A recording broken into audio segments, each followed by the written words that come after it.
وَإِنَّكَ لَتَدْعُوهُمْ إِلَى صِرَاطٍ مُسْتَقِيمٍ.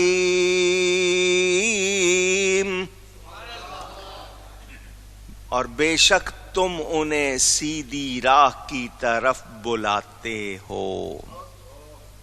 نبی کس طرف بلاتے ہیں؟ اونچی کہیے. تو جو نبی کی طرف جانے کوئی سیدھی راہ نہ کہے، جو یہ کہے کہ نبی کی طرف جانا سیدھی راہ نہیں، نبی کی طرف نہ جاؤ، تو بولیں وہ سیدھی راہ پر ہو سکتے ہیں؟ آپ نے اس حوالے سے بھی سنا اور میں نے آپ کو سنایا.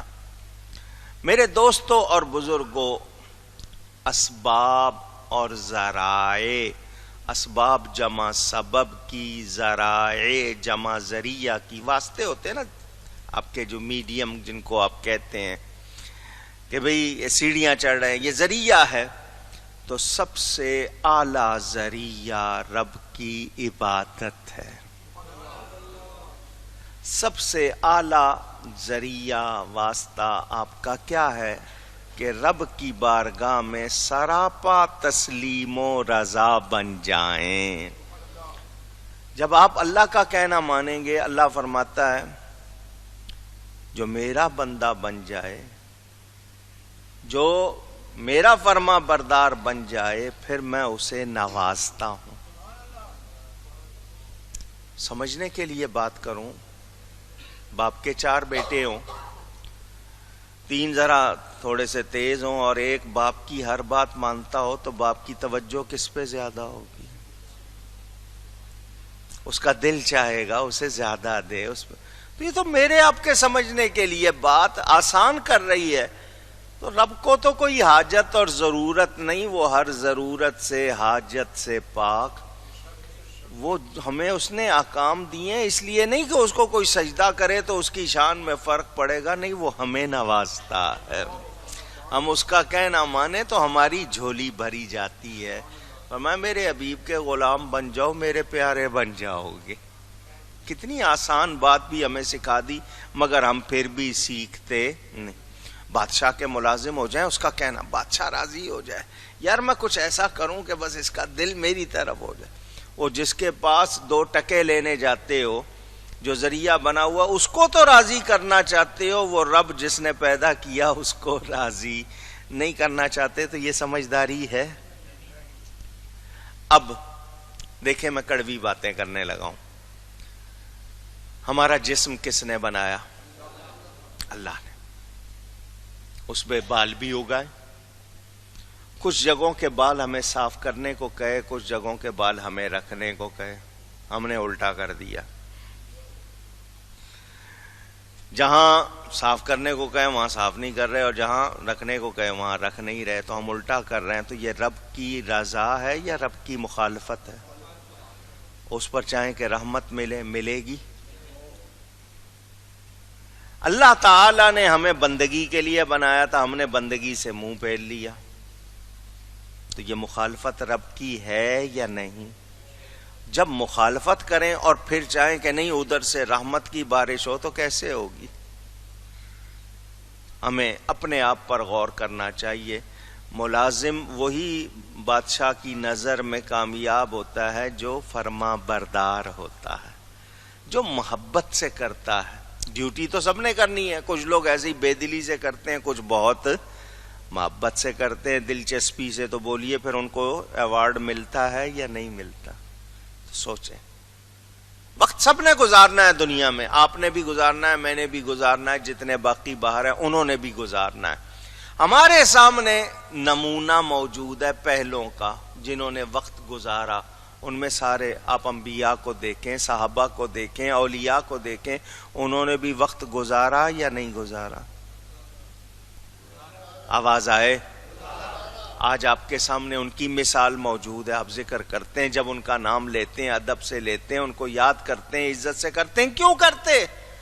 اس زمانے کے بادشاہوں کو آپ یاد نہیں کرتے، اللہ والوں کو یاد کرتے ہیں. تو کیوں کرتے ہیں؟ کیا اتنی بھی سمجھ نہیں ہے؟ غوث پاک کے زمانے میں بادشاہ کون تھا اس کو نہ یاد کوئی نہیں کر رہا. یار اس بادشاہ کی بھی تو باتیں سناؤ. نہیں، غوث پاک کی باتیں چاروں طرف ہو رہی ہیں تو کیوں ہو رہی ہیں؟ سوچیں سوچیں. مجھے اور آپ کو پتا ہے، جانتے ہیں، سمجھتے ہیں، اس کے باوجود منہ پھیریں تو پھر ہم سمجھدار کہلائیں گے؟ آپ دنیا میں رہو، اچھا کھاؤ، اچھا پیو، خوشیاں کرو، مگر رب کی فرما برداری میں، اس کی نافرمانی میں نہیں. کون سی خوشی ہے جو آپ کو نہیں ملے گی؟ حضرت عمر نے کیا دنیا پہ حکومت نہیں کی؟ سوکھے ٹکڑے کھاتے تھے. خود فرماتے ہیں میں سوکھے ٹکڑے کھاتا ہوں، اس ماں کا بیٹا ہوں جو سوکھے ٹکڑے کھاتی تھی. دنیا پہ حکومت کی. ہوا ان کا کہنا مانتی تھی، زمین ان کا کہنا مانتی تھی، پانی ان کا کہنا مانتا تھا، آگ ان کا کہنا مانتی تھی. آپ کے اپنے بچے آپ کا کہنا نہیں مانتے تو کیوں؟ اس لیے کہ آپ رب کا کہنا نہیں مانتے. مان کے تو دیکھیں، سوچیں، غور کریں. ہم سب کو اس بات کو سوچنا چاہیے. آج دنیا میں پتہ نہیں کس کس کو راضی کرنے میں لگے ہوئے ہیں. اس رب کو راضی کرو، وہ راضی ہو گیا تو سب راضی ہو جائیں گے. یہ جو خوف ہے نا، خوف، یہ انسان کو ٹھیک کرتا ہے. اس کا کردار، اس کے اندر جو بھی کچھ ہے اس کو ترتیب میں رکھتا ہے. ضروری کیا ہے کہ ہم سیدھی راہ چلیں. اور سیدھی راہ کون چلائے گا؟ اللہ کا نبی. کون چلائے گا؟ میں نے کتنی مرتبہ آپ کو مثال دی ہے. آپ کو پتہ بتا دوں، دیکھو بھئی فلاں جگہ آپ پہلے کبھی گئے نہیں، آپ نے جانا ہے.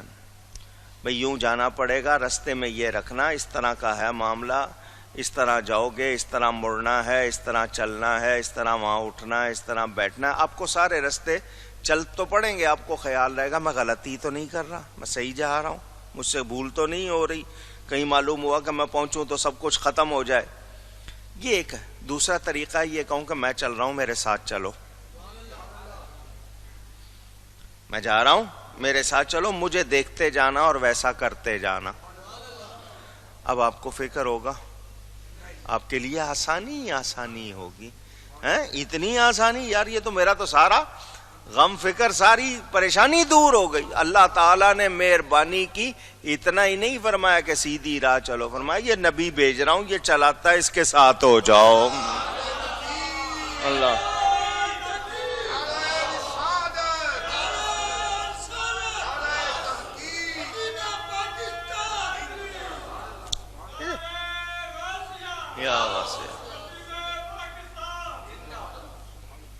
انہوں نے آگے کیا آسانی کی؟ صدیق اکبر، فاروق اعظم، عثمان غنی، علی شیر خدا رضی اللہ عنہ، صحابہ، اہل بیت، اولیاء. ہمارے لیے اتنی آسانیاں، اور پھر ہم منہ چرائیں اور پھر منہ پھیریں تو پھر ہم سمجھدار نہیں. سیدھی راہ چلنا ہے. کون سی راہ؟ ان لوگوں کی راہ جن پر اللہ نے انعام کیا ہے، احسان کیا ہے، فضل کیا. آسانیاں ہی آسانیاں ہیں. یعنی بندہ اگر سوچے، غور کرے تو اس بندے پر اتنی مہربانی ہے، اور وہ بندہ ان آسانیوں کو چھوڑ کے کسی اور طرف لگا ہوا ہے. میں پوچھنا چاہتا ہوں، ہر انسان کے ذہن میں آئے گا کوئی بیماری ہو جائے، یار سب سے اچھا ڈاکٹر کون سا ہے؟ بتاؤ بھائی. وہ کہے گا یار وہ فلانا ڈاکٹر ہے، 30 سال کا اس کو تجربہ ہے، بہت ماہر ہے. اچھا، دوسرے سے پوچھے گا، 4 آدمیوں کی رائے مل جائے گی، کہے گا یار سب کہہ رہے ہیں اس کے بارے میں، یہ سب سے ہی اچھا. اس کے پاس جائے گا، معلوم ہوا اس کے پاس رش ہے، فیس ہے، انتظار کرے گا یا نہیں کرے گا؟ جوڑ توڑ سفارش لگا کے کسی طرح بات بن جائے اس کے پاس. اس کو پتا چل گیا ہے کہ یہاں آیا ہوں، یہ آدمی تسلی بخش ہے. یہ بہت، ہمیں دنیا میں تلاش رہتی ہے کامیاب لوگوں کی. پلمبر اچھا کون سا ہے، الیکٹریشین اچھا کون سا ہے، ہوتی ہے تلاش یا نہیں؟ فلانی چیز بنوانی ہے، ماہر کون سا ہے؟ تو جب ان چیزوں میں مہارت ڈھونڈتے ہو، کامیابی ڈھونڈتے ہو، تو جو اصل کامیابی ہے اس میں ماہر کیوں نہیں ڈھونڈتے ہو؟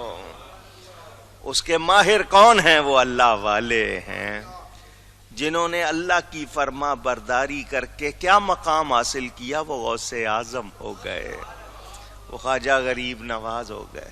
یہ اصلاح ان کے ماہر، اور جو ان کے ساتھ ہو جاتا ہے پھر اس کو دشواری نہیں۔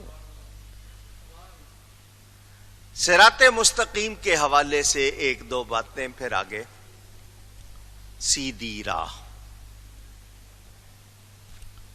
یہ دنیا پل صراط کی طرح ہے، اصل پل صراط تو قیامت میں، لیکن یہ دنیا بھی کیا ہے؟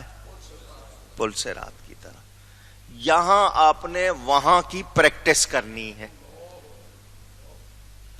سیدنا فاروق اعظم رضی اللہ تعالی عنہ سے تقویٰ کو جب پوچھا گیا تو کتنا اچھا انداز سمجھایا، فرمایا دونوں طرف جھاڑیاں ہیں، راستہ ہے ایک، دونوں طرف، اور ان میں کانٹے ہیں، کانٹے ہی کانٹے ہیں، اور راستہ بہت زیادہ کھلا نہیں ہے، تنگ ہے، تم نے گزرنا ہے اس میں سے اور کپڑے بچانے، کہ کانٹا لگ گیا تو پھر لیر لیر ہو جائیں گے۔ کوئی بھی کانٹا چبھ گیا تو کھینچو گے تو کیا ہوگا؟ کپڑا پھٹے گا یا نہیں پھٹے گا؟ تو کپڑے بچا کے، دامن بچا کے چلنا ہے۔ سمجھانے کے لیے بتایا، ایک طرف ہمارے خواہشات ہے، دنیا ہے، آخرت کا راستہ چلنا ہے، ایک طرف خواہشات ہیں، دوسری طرف ہمارے اور ترجیحات ہیں، ہم ان میں گم ہو گئے۔ دامن بچانا تھا کانٹوں سے، ہم تو کانٹوں کے ساتھ وابستہ ہو گئے، مانوس ہو گئے۔ اب کانٹوں کی چبھن ہمیں محسوس بھی نہیں ہوتی، تو بتائیے کیا واقعی ہم جو راستہ طے کر رہے ہیں صحیح کر رہے ہیں؟ اللہ والوں نے کیا کیا؟ دامن بچا لیا۔ ان کی ترجیحات، ان کی خواہشات کیا ہیں؟ صرف رب کی رضا۔ کیوں جاگ رہے ہیں؟ رب کی رضا۔ کیوں کھا رہے ہیں؟ رب کی رضا۔ کیوں سو رہے ہیں؟ رب کی رضا۔ چل کیوں رہے ہیں؟ رب کی رضا۔ بول کیوں رہے ہیں؟ رب کی رضا۔ چپ کیوں ہیں؟ رب کی رضا۔ ہر جنبش، ہر حرکت رب کے لیے ہو گئی۔ انہوں نے ان کانٹوں سے دامن بچا لیا، بڑے آرام سے گزر رہے ہیں۔ ہمیں ہر قدم پر چبھن ہو رہی ہے، پکڑے جا رہے ہیں، پھر بھی سمجھتے تو کیا سمجھدار ہیں؟ ویسے تو کہتے ہیں نہیں جی میں بڑا پڑھا لکھا ہوں، میں نے یہ کیا، میں نے وہ کیا، وہ ڈگری میرے پاس، یہ ڈگری میرے پاس، تو سمجھداری کیا دکھائی؟ سمجھدار وہ ہے جس نے رب کو راضی کیا۔ بیوی بڑی خوبصورت ہو، اسمارٹ ہو، کپڑے بہت اچھے پہنتی ہو، سب کچھ، مگر اس کو گھرداری، شوہر کی وفاداری، شوہر کا دل جیتنا نہ آئے تو کامیاب ہے؟ پوچھ رہا ہوں۔ اور دل جیتا ہے شوہر کا مگر سادی ہے، مگر اس کا دل جیتا ہے، گھرداری آتی ہے، وہ کامیاب ہے یا نہیں؟ ڈگریاں نہیں ہیں اس کے پاس، مگر اس نے دل جیت لیا، وہ کامیاب ہے۔ تو یہ سمجھنے کے لیے بات کر رہا ہوں، ہم نے اللہ کو راضی کرنا ہے۔ ہم دنیا کی ڈگریاں لے کے سمجھتے ہیں رب کو راضی کر لیں گے۔ ارے بھائی میں بی اے ہوں، ایم اے ہوں، پی ایچ ڈی ہوں، میں یہ ہوں، میں وہ ہوں، اور تو کچھ بھی نہ پڑھا ہوتا، تو نے رب کو راضی کرنے کا طریقہ سیکھا ہوتا، تو زیادہ کامیاب ہوتا۔ تو ڈاکٹر انجینئر بن گیا مگر تو نے رب کو راضی کرنے کا طریقہ نہیں سیکھا، تو تیری یہ ڈگریاں کس کام کی؟ ہاں ڈاکٹر بنو، انجینئر بنو، مگر پہلے یہ سیکھو کہ رب کو کیسے راضی کیا جاتا ہے۔ حکیم تھے، آپ لوگ حکیم کہتے ہیں طبیب کو جو علاج کرتا ہے، معالج، اس کو آپ کے یہاں حکیم کہنے کی عادت ہے۔ حکیم کے معنی دانا، سمجھدار، تو چونکہ وہ سمجھدار ہوتا ہے اس لیے اس کو آپ حکیم کہہ دیتے ہیں، حکمت دانائی کو کہتے ہیں۔